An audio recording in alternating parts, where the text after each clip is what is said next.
Was passiert eigentlich mit dem Essen, das wir zu uns nehmen?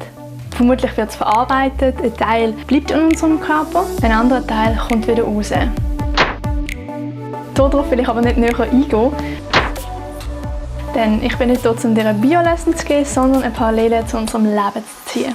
Denn was wir uns reinziehen, seien es Bücher, Filme, Serien, Insta, Gespräche mit Leuten, Musik, das beeinflusst uns, aus dem bestimmen wir mehr oder weniger und das gibt mir früher oder später vermutlich auch wieder raus.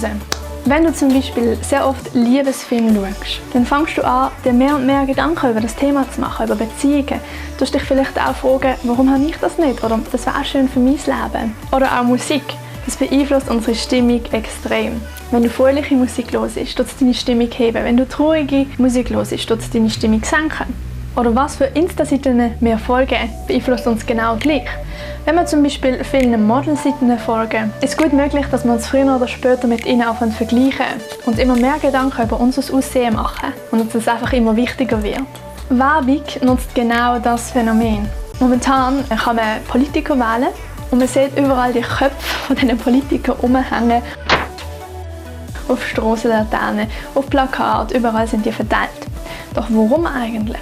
Wenn wir sie oft sehen, werden sie uns sympathischer, unbewusst, auch wenn wir nicht bewusst darauf schauen. Und wenn wir sie dann in diesem Büchlein sehen, wo man abstimmen kann, kommt uns das sich bekannt vor, ist uns sympathisch und wir wählen sie eher. Also was wir uns reinziehen, mit was wir unsere Gedanken füllen, was wir anschauen, das beeinflusst uns, ob wir es wollen oder nicht. Oft ist das ja mega unbewusst. Aber was wir anschauen, das wird unser Denken beeinflussen und unser Denken schlussendlich unser Handeln und unser Handeln, wie wir sein werden. Meine Frage an dich und auch an mich. Mit was willst du dich füllen? Über was willst du nachdenken? Aus was willst du bestehen? Was willst du weitergeben? Was willst du ausstrahlen? Wie willst du sein? Und die Sachen, mit denen du momentan deine Zeit füllst, die dich weiter zu diesem Ziel bringen.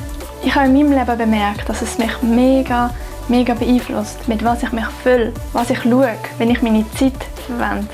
Ich habe gemerkt, es gibt Sachen, die mich wirklich auch negativ beeinflussen. Und deswegen versuche ich das wirklich weniger in meinem Alltag zu integrieren. Und ich versuche mehr Sachen zu machen, die mich näher an das Ziel bringen, das ich anstrebe. Mich näher zu Jesus bringen. Ich will, dass Jesus das Zentrum ist von meinem Leben. Ich will aus Jesus bestehen. Ich will Jesus weitergeben, ihn ausstrahlen. Ich will Jesus rausgeben. Deswegen versuche ich möglichst viel Jesus reinzubekommen. Okay, das klingt jetzt mega creepy, aber es ist so wahr. Wie viel Motivation ich am Tag habe, wie viel Energie, wie viel Liebe ich für die Leute habe, das hat einen direkten Zusammenhang bei mir. Ob ich und wie viel Zeit ich mit Jesus verbringe in meinem Alltag.